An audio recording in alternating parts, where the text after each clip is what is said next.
Chicken কড়াই ভাপা অন্যান্য চিকেনের রেসিপির থেকে কিন্তু অনেক বেশি স্বাদ। রান্নাও কিন্তু অনেকটাই সহজ। নমস্কার বন্ধুরা, মিক্সড ফিউশন সোমার পাকশালায় আপনাদের সবাইকে স্বাগত। তো আজকে আমি আপনাদের সাথে শেয়ার করছি চিকেন কড়াই ভাপা। কিভাবে বানাচ্ছি প্রথম থেকে শেষ পর্যন্ত দেখতে থাকুন, আশা করি ভিডিওটি আপনাদের ভালো লাগবে।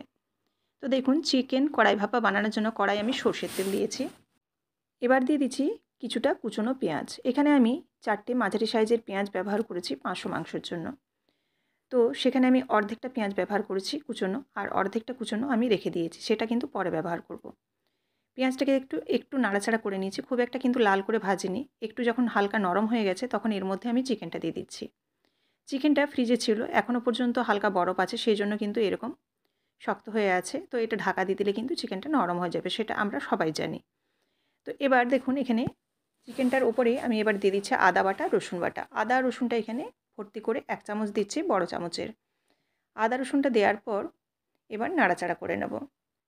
খুব ভালোভাবে এই আদা রসুনটাকে কিন্তু মিশিয়ে নিতে হবে।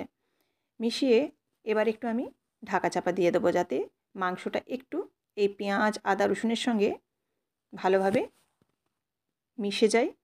আর চিকেনের যে একটা আঁশটে গন্ধ, সেই ফ্লেভারটাও কিন্তু এই আদা রসুন পেঁয়াজের সাথে একটু ভেজে নিলে কিন্তু গন্ধটাও কেটে যাবে। চিকেন কড়াই ভাপা আমরা সাধারণত কাঁচাটাই করি, কিন্তু এরকমভাবে একবার করে দেখবেন। যারা চিকেনটা অতটা খেতে পছন্দ করেন না আঁশটে গন্ধের জন্য, তারা কিন্তু এইভাবে চিকেন কড়াই ভাপা করবেন, খেতে কিন্তু দুর্দান্ত হবে।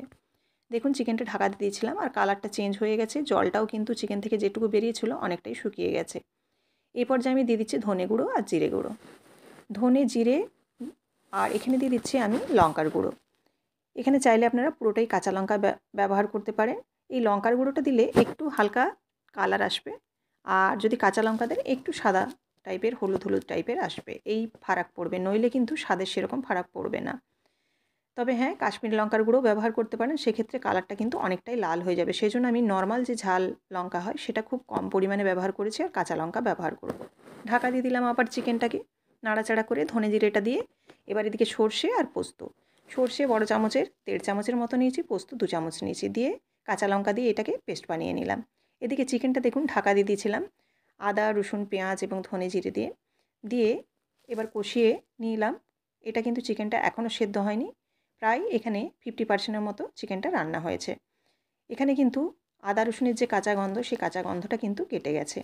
এবার এই পর্যায়ে আমি দিয়ে দিচ্ছি বেটে রাখা সর্ষে পোস্ত আর কাঁচা লঙ্কা বাটা। সর্ষে পোস্ত কাঁচা লঙ্কাটা দেওয়ার পর খুব সামান্য এখানে জল দিচ্ছি মিক্সি জারটা ধুয়ে। এবার গ্যাসের ফ্লেমটাকে আমি লো করে দিয়েছি, চাইলে আপনারা বন্ধও করে দিতে পারেন এই পর্যায়ে।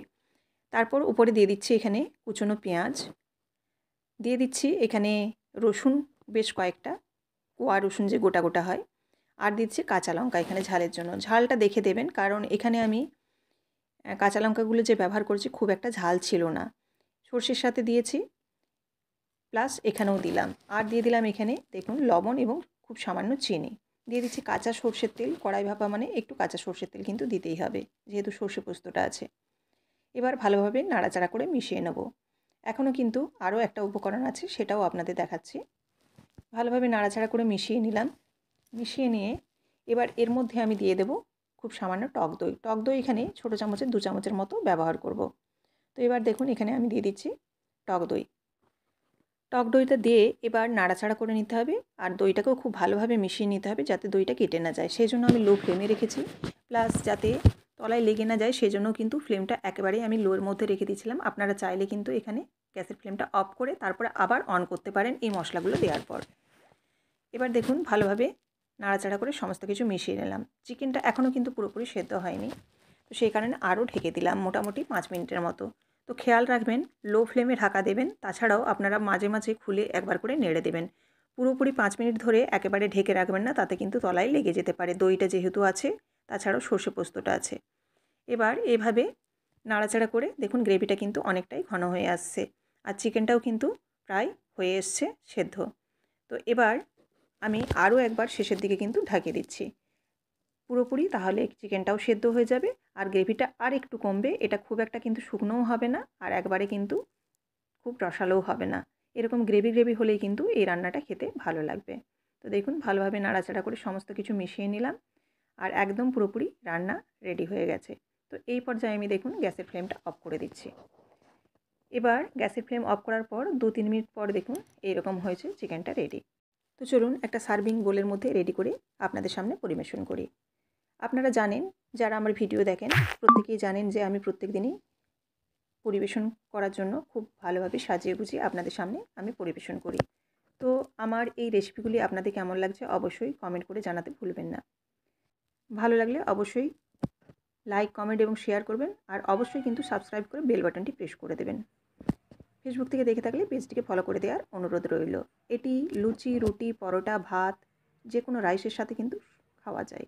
তো আবারও দেখা হচ্ছে আগামীকাল নতুন কোনো একটি রেসিপির সাথে। ধন্যবাদ।